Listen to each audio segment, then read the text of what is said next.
start, my name is Manoranjan.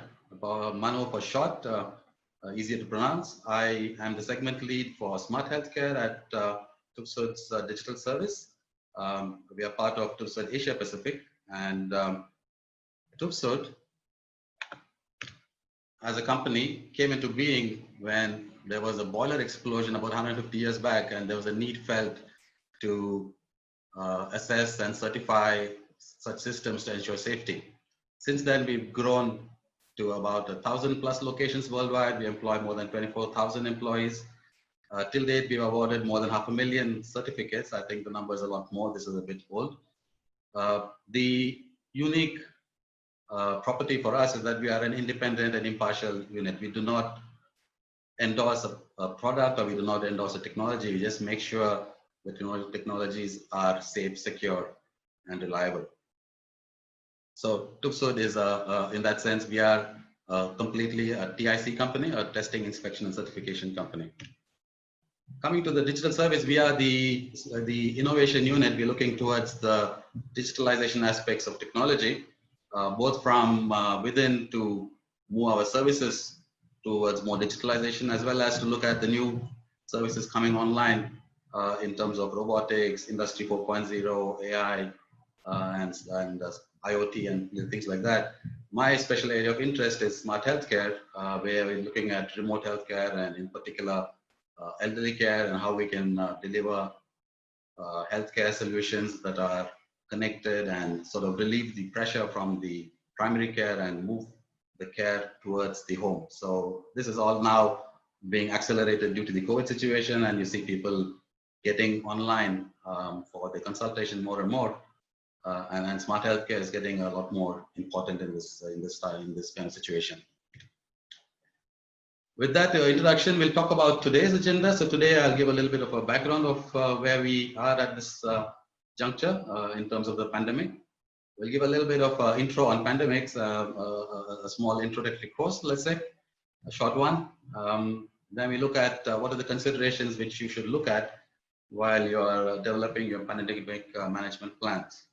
And as usual, there are three main parts to a pandemic management plan, just like any other incident. One, the stuff you do before the pandemic, the stuff you do during the pandemic, and the stuff you do after. So we look at the different activities which should fall into these categories. Then we'll introduce you to a 12-point PMP that we've put together within TÜV SÜD to help manufacturing and other sectors restart during the pandemic situation. And a lot of the companies, Singapore, a lot better than others, had to lock down in a short period of time. So when you are starting up after a lockdown, it's always something which requires a lot of attention, especially during this time. You don't want to miss safety features and so on. So we look at some of the safety aspects that you need to focus on when you restart. So 2020 started off with the wildfires in Australia, and things really haven't gotten better since then. And we are now at the place where the pandemic is pretty much all over the world, and different countries are in different phases of it. Some countries are still seeing increased cases in spite of taking precautions of lockdown and so on. Mexico, India, Indonesia, to name a few. Some are plateauing, for example, USA and Russia and Sweden. These again have taken measures to contain the outbreak, and some areas of the countries are actually seeing downward trends, but some places the pandemic is catching up. So on an average, they are now still plateauing. And then there are some countries which have done well.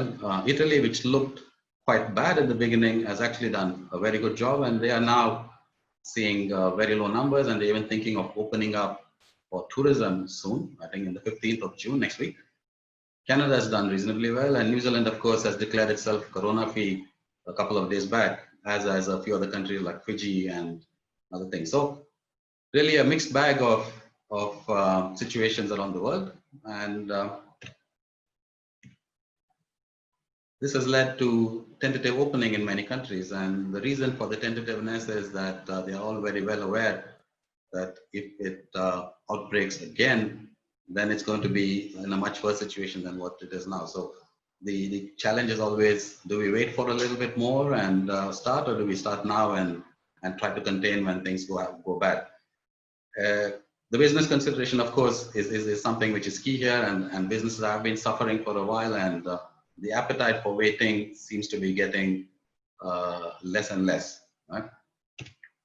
So in the back of the mind while they're waiting is, while they're opening up, is basically the second wave. So everyone's talking about the second wave, and it's almost a certainty that it will happen when you do open up.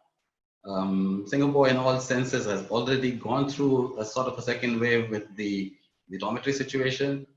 But now that we are opening up in phase one, again, there is a slight worry that things might go in uptake. The ministers are warning us to expect an uptake.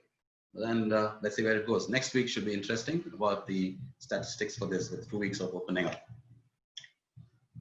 Lockdowns mostly were effective and they were necessary. This is clearly the social distancing has been the most effective way to contain pandemics, right from the oldest ones you looked at. So if the virus cannot reach you, then it cannot infect you. But in today's world, it's getting more and more difficult to do that. And if one country does a lockdown, it just doesn't affect their citizens. It affects an entire supply chain which is dependent on this, on the free flow of trade and goods through these countries. There was a recent report by the Imperial College of London, I think a couple of days back, published in Nature, which talked about the lockdowns in Europe saving about 3 million lives. So this is not a small number. So 3 million lives is huge. And if you see, France and Italy have really got in early in the game, and they've saved quite a lot of lives. There is also an aside to the same report. It also says that if no lockdowns were done, by now the pandemic would have been over. But of course, the 3.1 million people would have been dead. And that's a cost I think you cannot justify under any circumstance, right? Probably a bit of a silver lining in this, if there is one, is that this pandemic is accelerating digitalization. I mean, you see people who would normally not associate with technology jumping in on it. We've seen live sales happening from wet markets in Singapore with uncles and aunties showing off their goods on Facebook Live. We've seen delivery platforms jumping up and moving to fill in the spaces for delivery across the industries, not just the traditional food and commodities, but even just to take things from household to household and things like that. So this is actually something which is positive on this. And in the later talks, my colleagues will talk about how digitalization is actually a very good tool when it comes to business continuity under such circumstances. I couldn't resist putting this up. While I was looking at it yesterday, I saw this news report. Somehow, the countries which are doing well against the COVID situation seem to be all led by women. I think there is a message there somewhere. There are, of course, exceptions. Japan, Taiwan, Canada is also not doing bad, but predominantly we see that women-led countries are doing very well. For Singapore, I think we're all aware of the situation, but just thought we'll reiterate that there are two numbers we look at in Singapore. The one is the community infection rate, which is very low at this point. And then there's the total, which takes into account the dormitory situation. So in this, in the midst of this, we have gone on and opened our phase one. There are a lot of measures to ensure the migrant workers who are infected don't get into the workforce. They have separated the healthy ones and so on. So we will really see how these measures are working out next week, which is the 14-day period, and hopefully the numbers are good, because then we can look forward to getting back to office and doing some things away from home for a while in July. So a short introduction on pandemics, and this is not something new.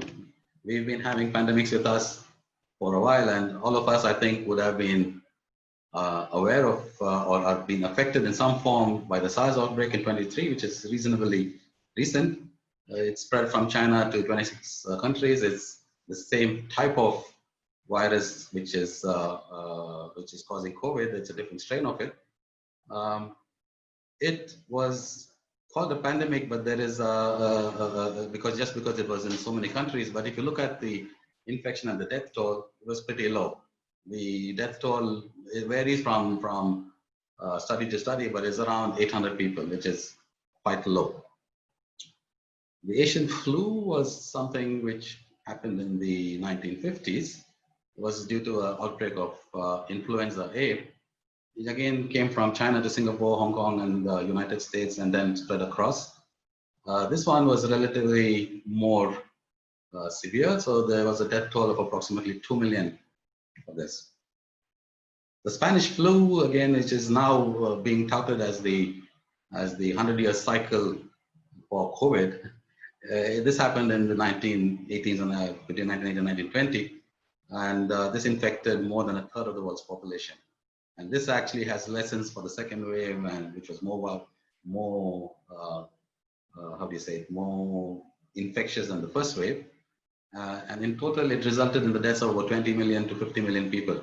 And some say that this is actually larger than the number of people who actually died in World War, which was going on around that time.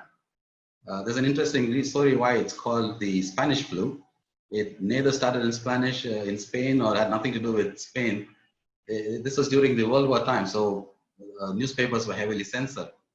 So when the outbreaks were happening, most countries were not reporting the outbreaks. Spain at the time was neutral, and so they had no obligation to suppress the news. And the news coming out of Spain was all bad news, including the King Alfonso, who was struck by the illness. So that gave the impression that it somehow Spain was the starting point of the infection. The cholera pandemic, which happened much earlier, 1850s, it spread from India to the rest of the world, and this had about 20 to 50 million people dying at that time in that population. So it was pretty huge. And the one which most of us are familiar with, the beaked mask which the guys wore during the Black Death or the bubonic plague. This happened in Europe, Africa, and Asia, and this was between 75 to 200 million deaths. So far, the most deadly disease we've seen. So, a bit of definition in the meanwhile. So, what's the difference between a pandemic and an epidemic? So, epidemic is generally refers to a disease which has an outbreak within a limited number of regions, either a community or a population or a small region. It is not something which is across the globe. Examples of this would be Ebola and MERS, which keep happening from time to time. The pandemic is more widespread, and it affects multiple countries, and because of the spread of the violence, there are usually waves of this which keep going around. Some parameters which are related to pandemics. The most common one which we talk about is the reproduction number. It's usually referred to as the reproduction rate, which is the wrong term to use, because this doesn't talk anything in terms of speed or a rate. It's basically just a number which tells you how many healthy people will get infected by one infected person. It's a very hard number to estimate generally, because the R naught, as it's called, is the number which happens when there is no intervention and the population is all susceptible. So basically, you assume that everyone is susceptible, you're not taking an intervention, and then see where this goes. Of course, there will always be super spreaders, as they're called, who will exceed this number, and some who don't infect others at all. The more important number is the effective reproductive number, which looks at excluding people who would not be infected by this virus. So this happens because they might have immunity from it for some reason, or maybe the virus only affects a certain population or certain demographic. So then you could then look at the percentage of people in there, and then basically R is basically the multiple of the fraction of people who get infected multiplied by R naught. Epidemic curves are in our faces all the time. We are looking at it, and we just saw it in my presentation a couple of slides back. So these are typically curves of rate of infection among the community. It tells you how the situation is panning out.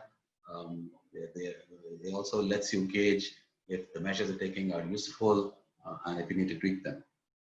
The one number which most people will look to look at the deadliness of a virus is the case fatality rate.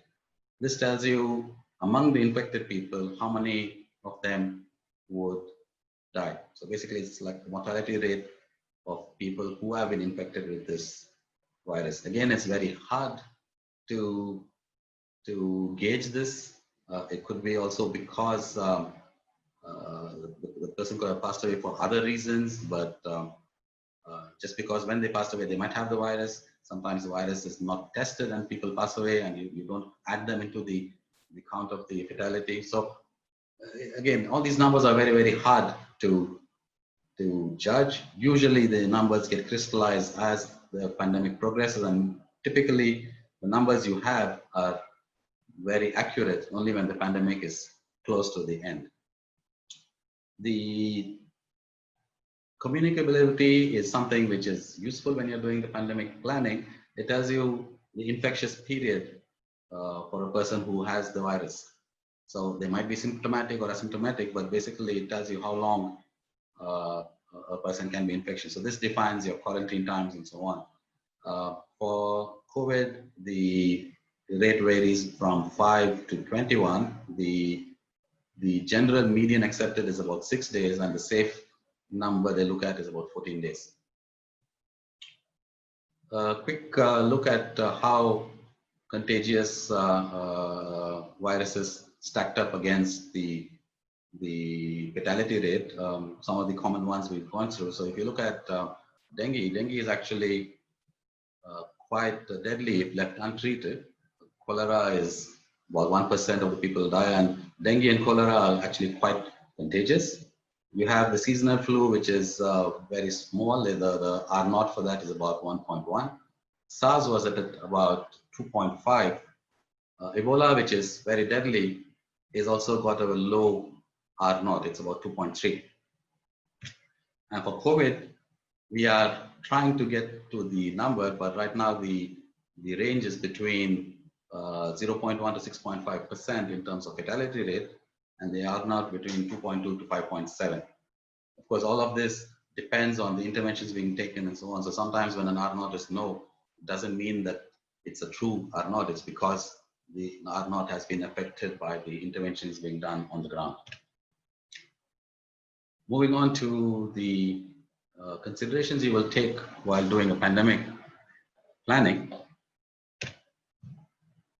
The first thing to know is that it needs to be part of every organization's plan to anticipate the possibility of a pandemic.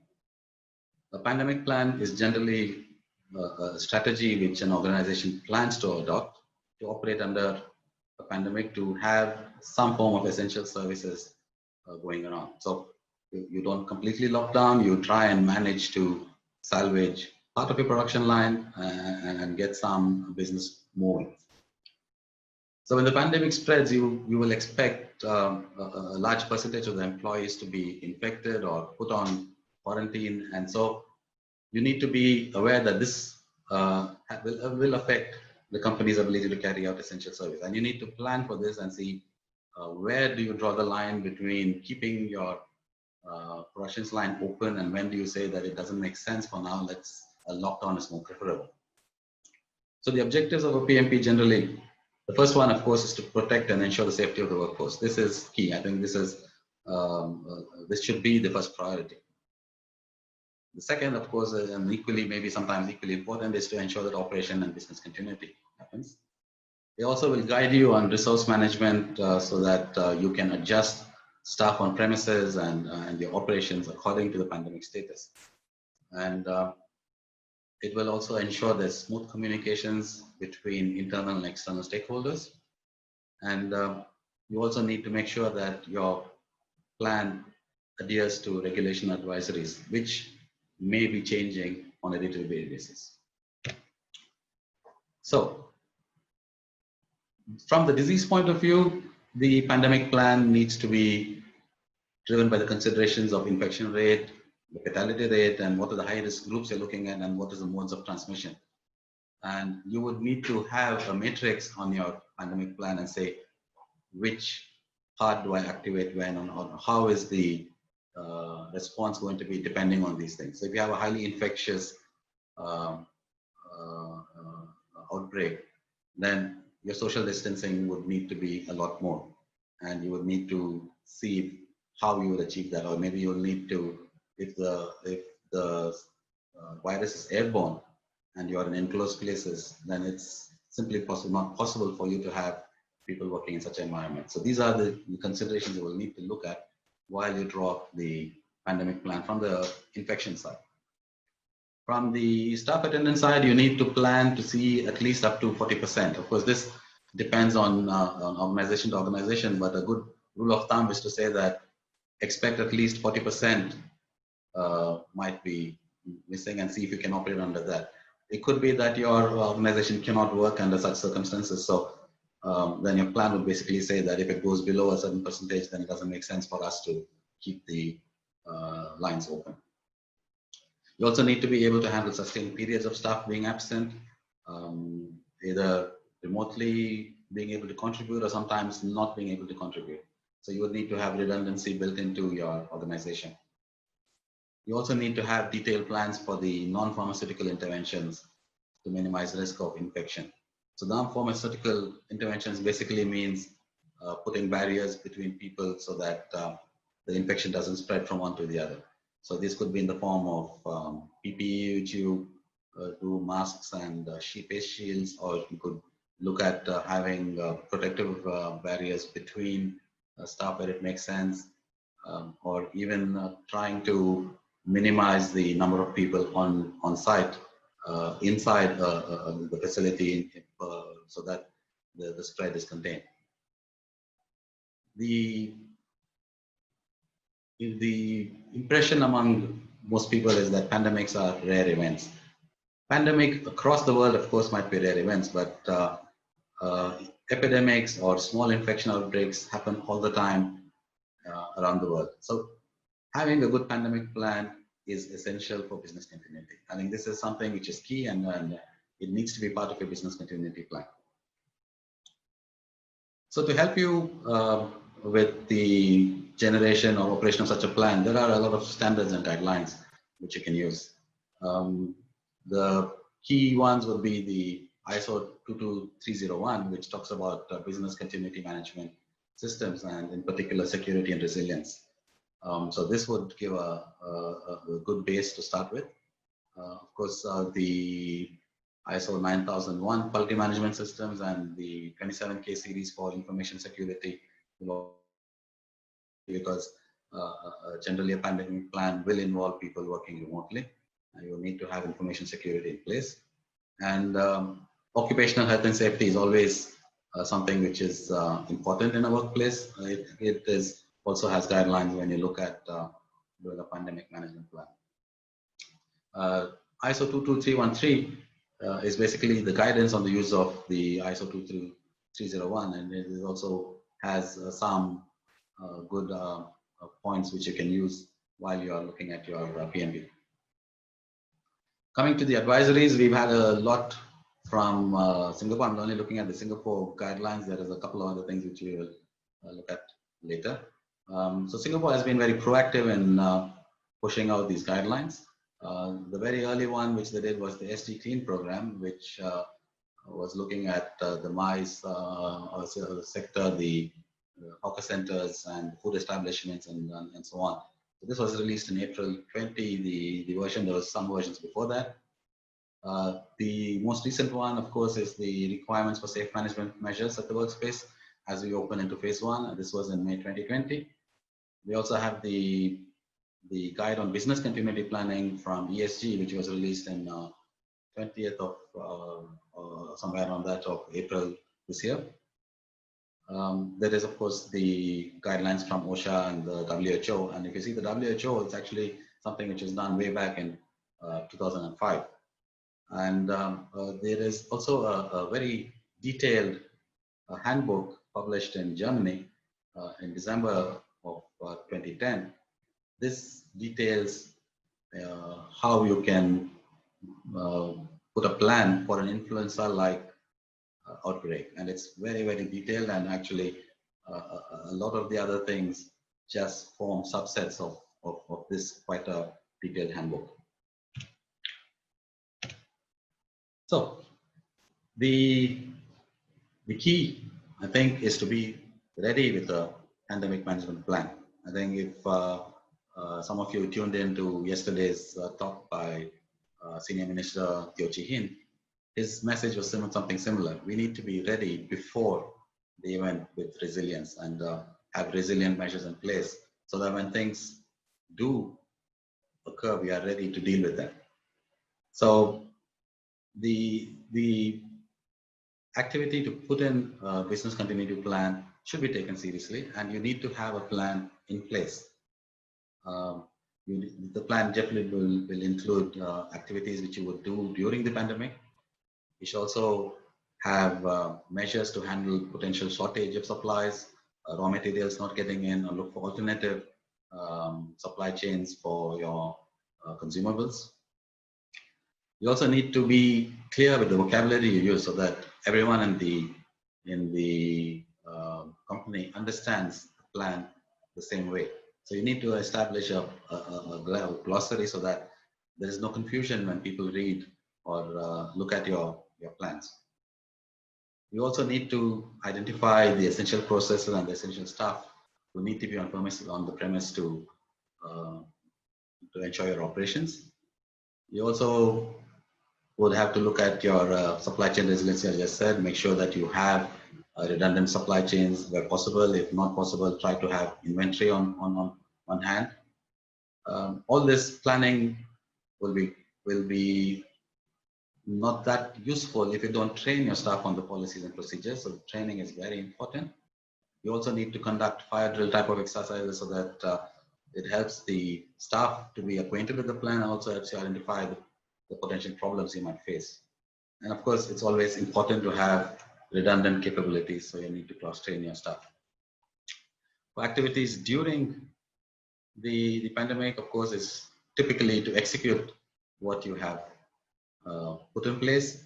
You will have to, of course, review and the plan to see that you are adhering to the current local guidelines, and you start communicating this between your stakeholders, internal and external. And once the pandemic is done, you basically would need to review and refine your plan so that the next time it comes, you're better prepared. So it's impossible to have a plan which is going to be 100% successful. There will be things which you can do better. There will be things which you can do, which you have done good already, which you can improve maybe. So it's always good to do a review and enhance your plan. So at TÜV SÜD, we basically looked at all these standards and guidelines, and we've come on, together with a 12-point program to restart operations during the pandemic. The arrangement of these items in this slide is more for convenience for me. It has no grouping. It's just 12 different points. There's no correlation between the columns and rows, right? So this set of things, of course, if you look at a specific industry or a specific organization, would need to be personalized to them. And these are more of the general considerations which you need to take care of. So, as I said, the first thing, you need to have a plan before the outbreak. I think a lot of the companies we talk to, the plans are either non-existent or not fully fleshed out. This is something which needs to be addressed as we go. Then you have to review your plan against the current pandemic parameters, and make sure, no, something is covering my screen. Yeah, and make sure you are following the local guidelines. So there's no part in your plan which violates such advisories. You need to then activate your PMP coordinator, the guy who's, or the lady who is responsible for your entire plan and its execution. You also would have a health representative and one for operations. These are sort of the second level representatives who are there, and the reason we are mentioning the three of them is that your coordinator could get infected, so you need to have someone else who can jump in and take over the role.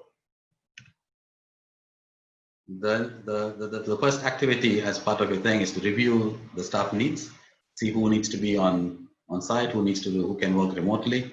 Typically HR, finance, some types of procurement can move remotely, but of course each organization has to do this based on their situation. And activate redundant supply teams so that you split the teams and make sure that there is no contamination between them. They don't mingle with each other, so that if one part of the team gets infected, there's the other team to continue with your operations. And finally, once everything is done, disseminate the plan to all the stakeholders. So the first part of execution, of course, is to start looking at your service line and look at the amendments that you need to do. So after you've defined your essential processes, you should align the service line to work with the number of staff and the social distancing measures which are required. You have to maintain the safe distancing of staff, make sure that the guidelines fit the ones. So in Singapore right now, we're looking at 1 meter while wearing a mask, right? And where it's not possible to have safe distancing, make alternate management. So maybe you can put a barrier between them, or a shield, anything which works on your facility, yeah. And start enforcing hygiene practices for machinery and equipment. And this is especially important because these are places where the virus could stay alive for a long time. Communications is key when we get to this thing. So the third part we're looking at would be the communication side. So the internal communication, identify the communication officer who channels all the communication. So there is one point where you have this thing and don't have conflicting guidelines coming from multiple sources. Set up a call tree so that people know how the information is flowing through. Implement the communication channels. You keep the staff updated of policy so they know where to look for the updates on the policies and protocols. Disseminate advisories as you receive them from MOH and MOM and other places. And of course, display all the guidelines prominently on premises, because people do tend to be required to be reminded of these things from time to time.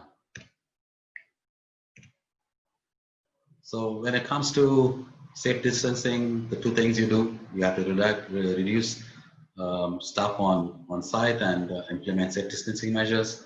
So, but remind them that this is not just at the premises, but they need to do that everywhere during the commute, during the when they are at the canteen. Basically, whenever it's required, they need to maintain distance. Current guideline, as I said, is to 1 meter while wearing a face mask. You also need to make sure that both you and your employees adhere to the quarantine and stay-at-home notices. Where staff are facing each other, try to make arrangements so that they don't face each other, because facing each other increases the probability of infection. And one such thing would be to avoid face-to-face meetings, move meetings online, and conduct meetings where possible online. IT services gain a lot of importance in this scenario.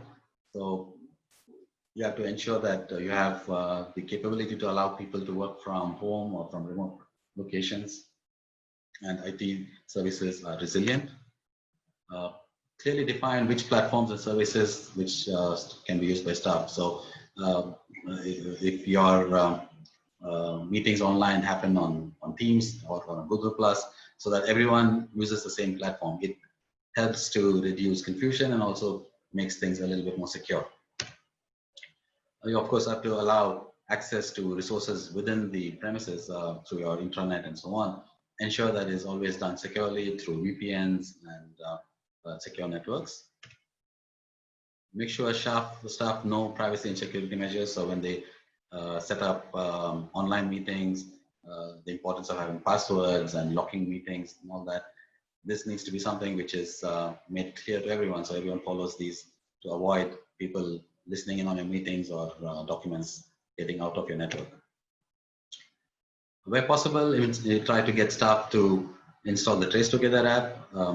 The current MOH guidelines is that it's not mandatory to do this, but they highly recommend it. There will be a token which is issued a bit later. And there's usually a conflict between privacy and using these apps. But when it comes to security, I think the concerns of privacy should probably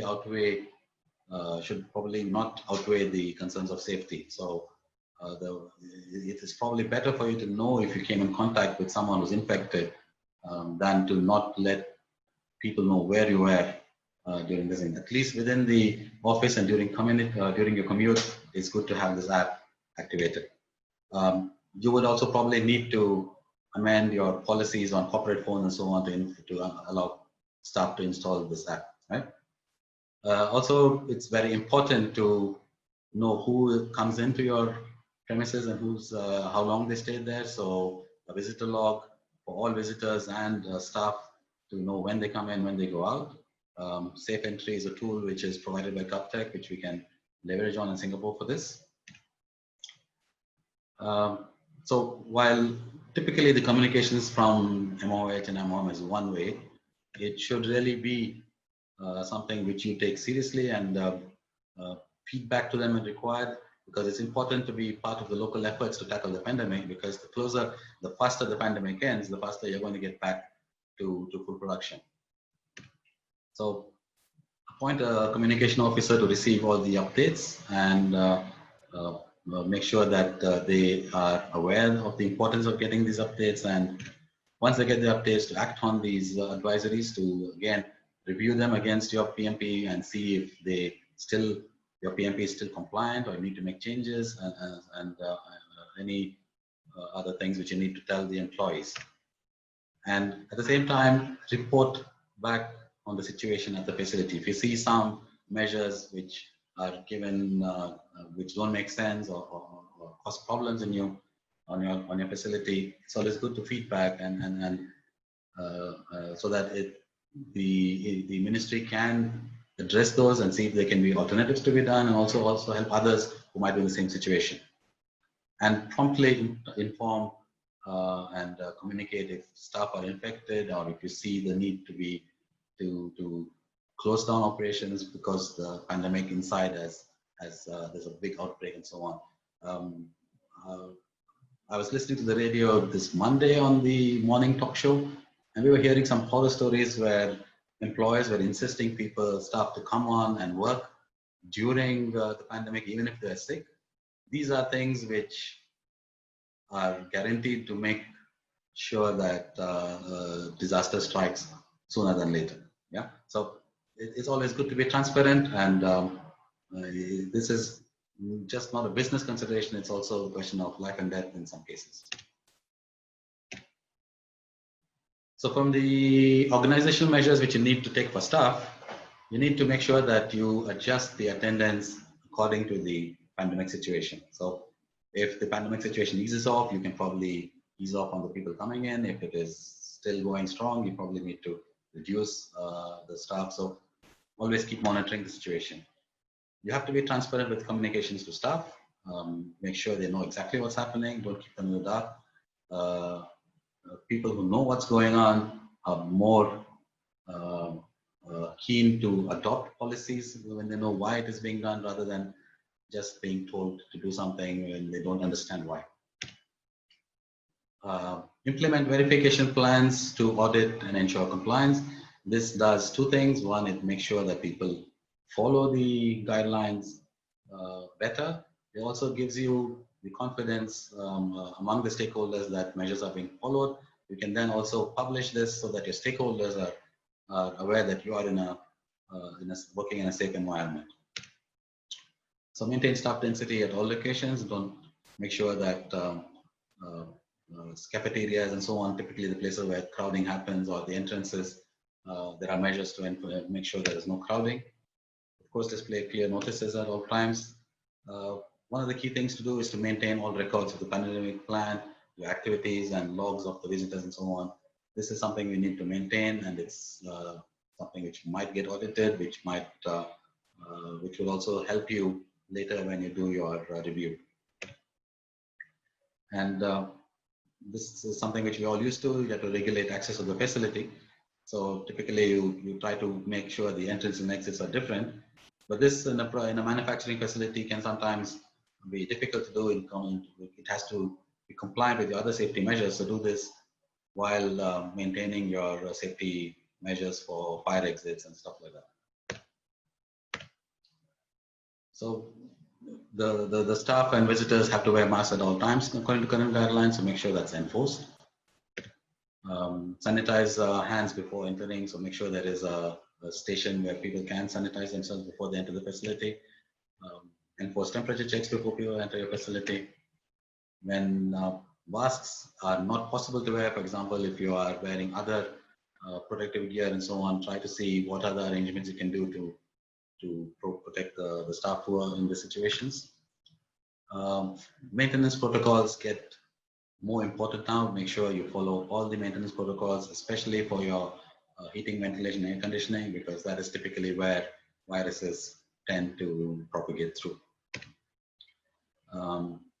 Clean and sanitize all common facilities and high-touch areas every 3 to 4 hours.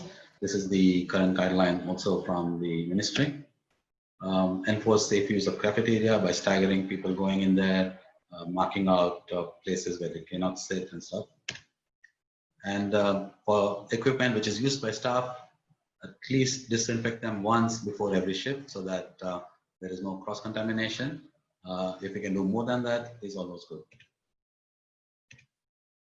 For your supply and customer management, you have to make sure that your supply chain is resilient, which is part of your planning. But more importantly, during the pandemic, inform them of your measures you're doing so that they are assured that when they come in, they are in a place which is following all the guidelines.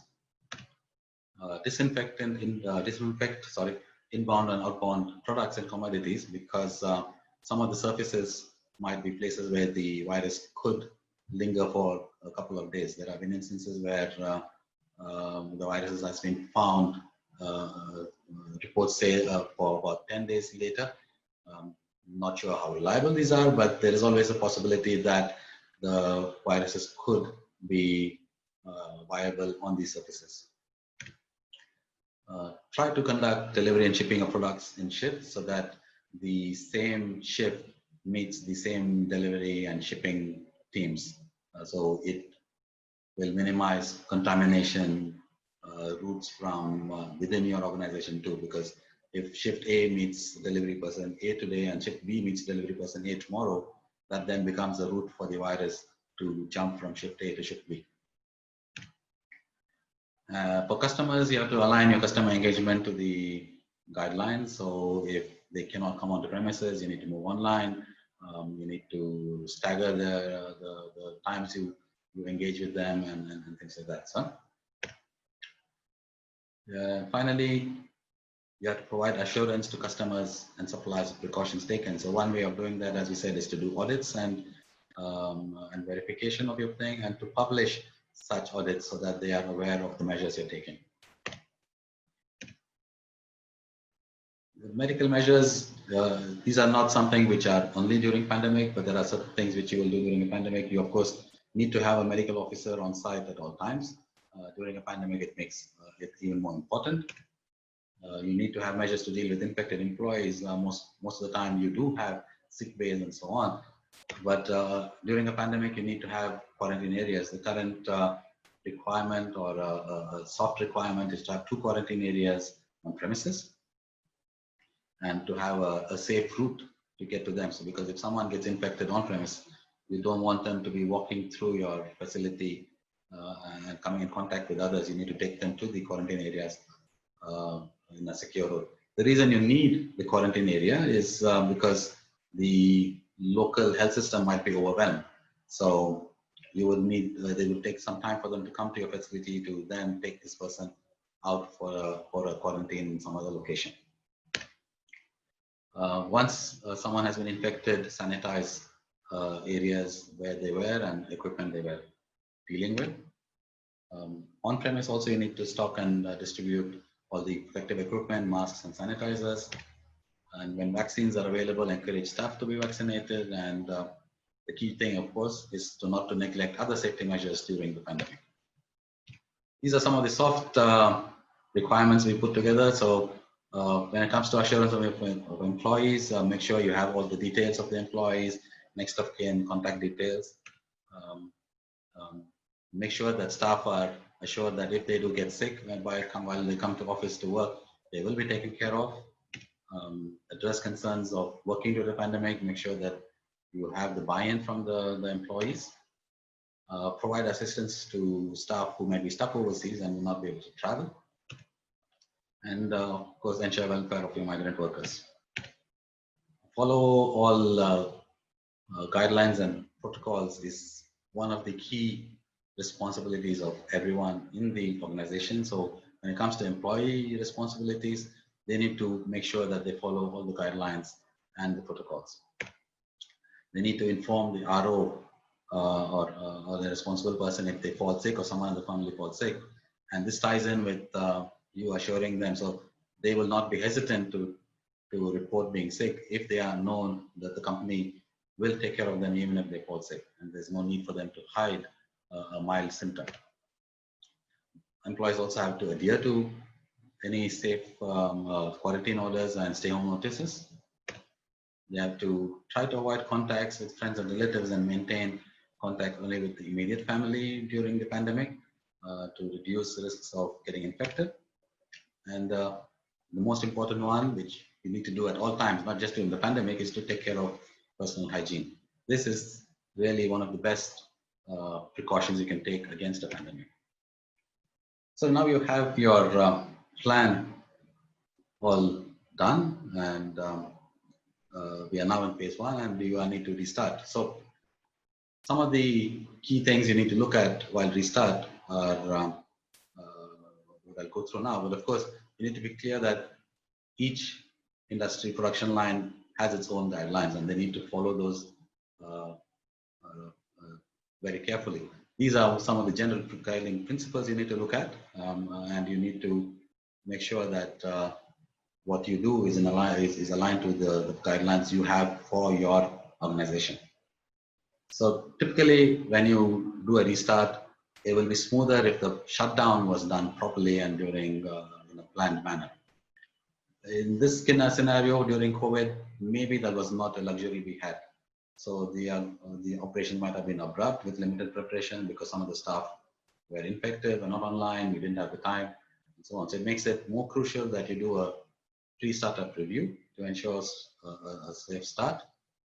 You need to also look at changes for equipment, process, and procedures, because you're now realigning some of your product lines, service lines. You're looking at reduced staff in place, and also equipment might have been changed during the lockdown because people took the time to do some maintenance, for example. So the management change analysis is key and crucial.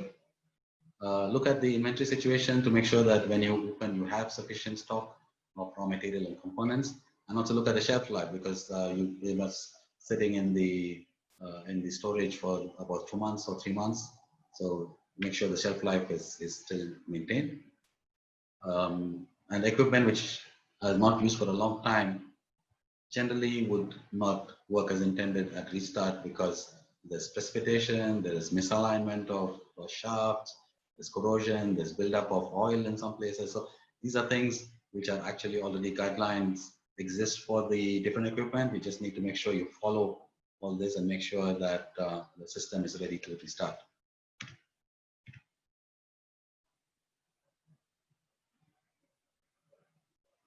So during the restart, you are working in a different scenario. So external factors might be different compared to what it was before. So your raw material might be from a different supplier. So the composition of things you need to check, make sure they are within your accepted limits, um, so that your product, when it comes out, is still following, has all the requirements you need to do. So this is really important because some of your supplies might now come from very different sources, and you need to make sure they your production line adapts to this composition of the raw material. Critical equipment always need to be reviewed before any restart. So look at the tooling, look at and gauge restart risks and maintenance. While restart, of course, as any time, communication coordination is key. The restart sequence needs to be followed correctly. Safe work practices need to be followed at all times, in particular during restart, as equipment might have all the issues we spoke about while doing a restart. We need to have sufficiently trained operators on the premises while doing this, so make sure the most experienced staff are on premises while you're doing this restart. And where not possible, and you need to have this from external parties, make sure that the technical person for the equipment are available on quick call, or if also better if they are actually present on premises during the restart. No safety devices must be bypassed. You might have a shift to adhere to because the second shift is coming in and you need to get out of the premises before that, but that doesn't mean that you override safety alarms and try to push through with the startup. It goes without saying, and I think it's really something which needs to be followed very strictly. And of course, during the first 24 hours after restart, you need to have enhanced monitoring to make sure things are all normal and there's no anomalous behavior. So to summarize, the COVID situation is not going to disappear anytime soon. We have to adapt to the new normal. Businesses will have to restart in some form under the shadow of the COVID-19 situation. A pandemic management plan is essential part of business continuity planning. Everyone plays a part in making sure the plan which you put in works well and is aligned to the local guidelines. Digital transformation will be a key enabler for a resilient pandemic management plan. Safety is always the priority, especially after shutdown, but in all cases, safety will always be a priority. And a good audit regime will provide assurance to all stakeholders. So this will then tie in with a little bit of promo from our side. So there are a lot of services within TÜV SÜD which looks at smart restart for different sectors, different areas of work, from manufacturing to retail, F&B, basically any sector. You can reach out to us, and we have programs and products and services which will be useful to you. So if you have any other questions, comments after this session, you can always reach out to me. My email is on the screen. And with that, I come to the end of my presentation. Thank you so much.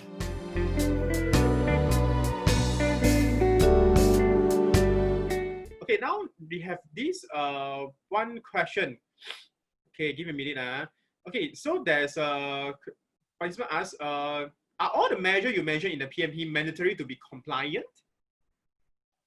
Not really. So from TÜV SÜD, we take the approach that you need to be compliant as one, but you need to do more. So some of the points we mentioned are not part of compliance, but they are things which will help you have a good restart and a good business continuity. So things like assurance to employees and so on.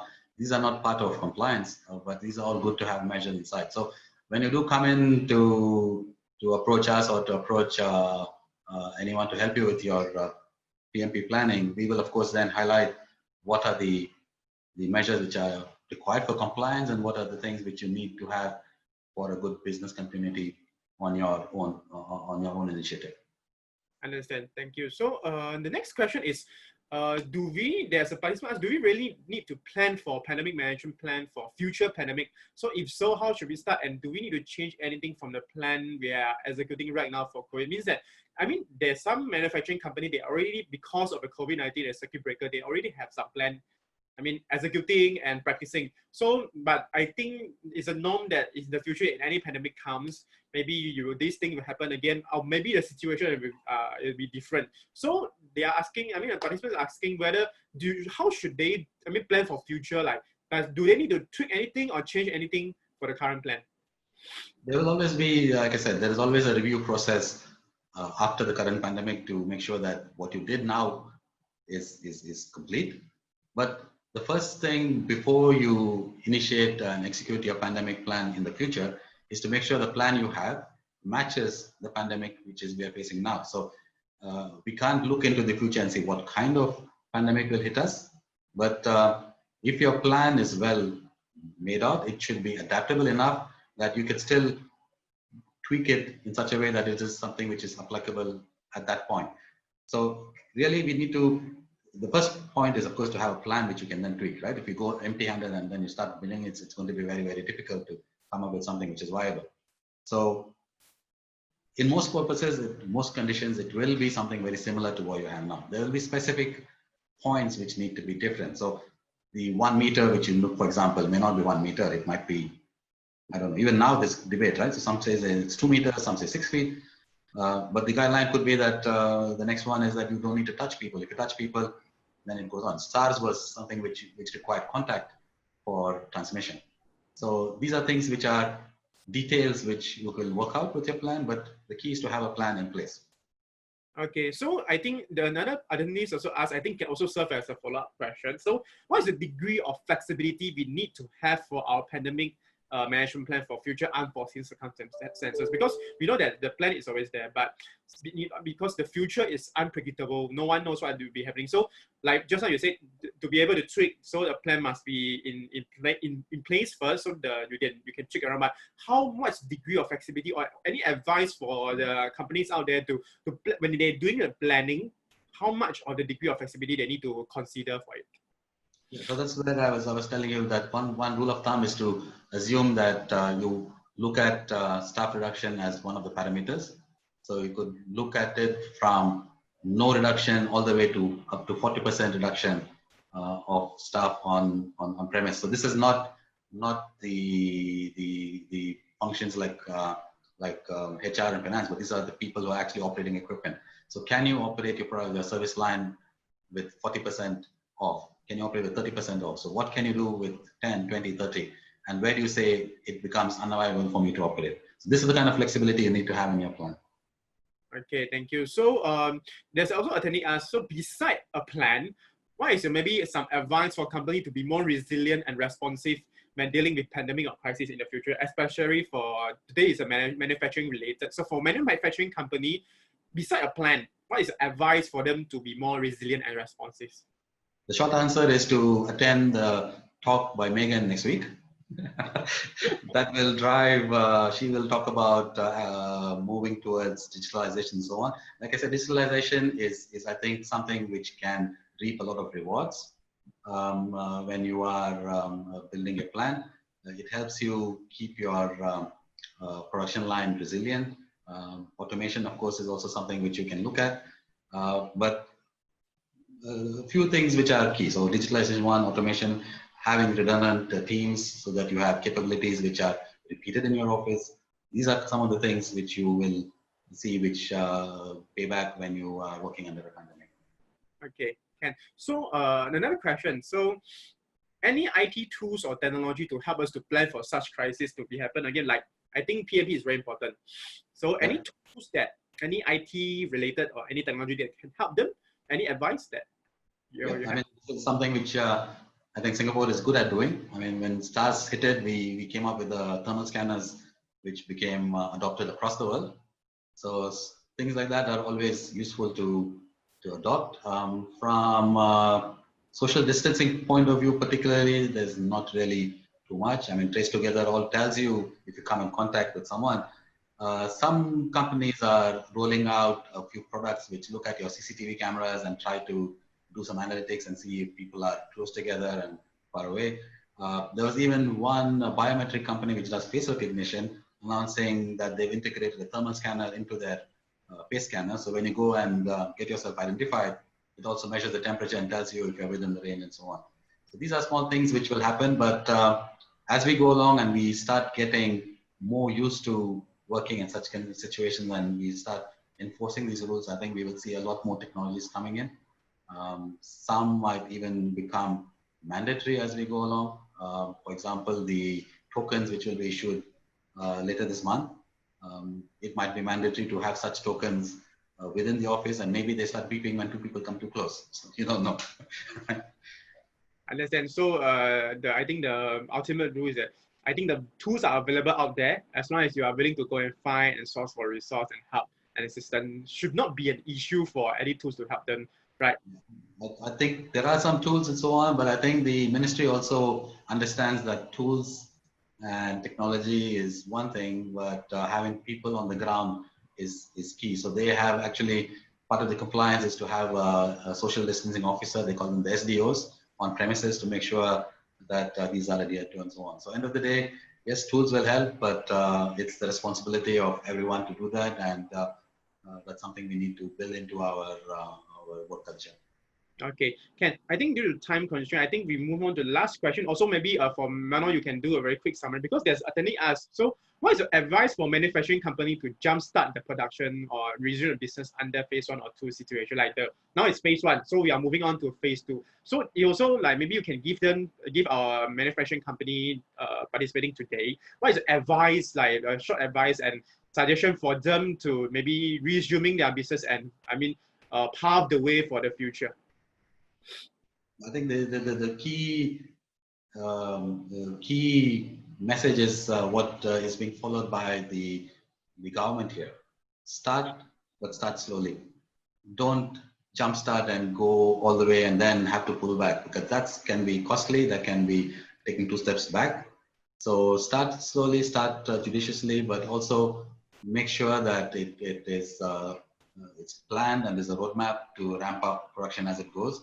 But always be prepared to withdraw. So we don't know how the situation will evolve. So as you are ramping up your production and you suddenly see things are going south, you need to be able to pull back, and you need to declare saying that, the business consideration will of course tell you, let's push forward, but in the long run, that will be detrimental. So it's better to step back when required. So I think this is the common sense stuff, which most of them can relate to, I guess. Okay, so also maybe any last advice for the manufacturing company that regarding the PMP, what is your maybe final encouragement and suggestion for them to maybe to really look into it? We looked at SARS and people were saying things will change and there'll be a new normal and stuff like that. A couple of years down the road, we really just lost sight of that, right? If you look at the guidelines, there were a lot of guidelines put in place. There were pandemic management plans, which people said should be put in place and so on, but people really didn't get on following that, because I think SARS was probably very mild in terms of the effect it had on people. I have better hopes for this one. The effect is quite large, and that things will continue and people will go along this path and look at it, and not just from a pandemic point of view, even from otherwise, there's work-life balance and things like that, which I think makes it a lot more sensible to see how can you keep people outside office and still be productive and come in when required. It can give better quality of life. It can give you cost cutting on the premises. There are all those things which are there. But of course, the thing is to plan, make it part of your work culture, and keep practicing and executing this plan, reviewing this plan constantly. You never know when the next one will hit you. It just creeps up on us, right?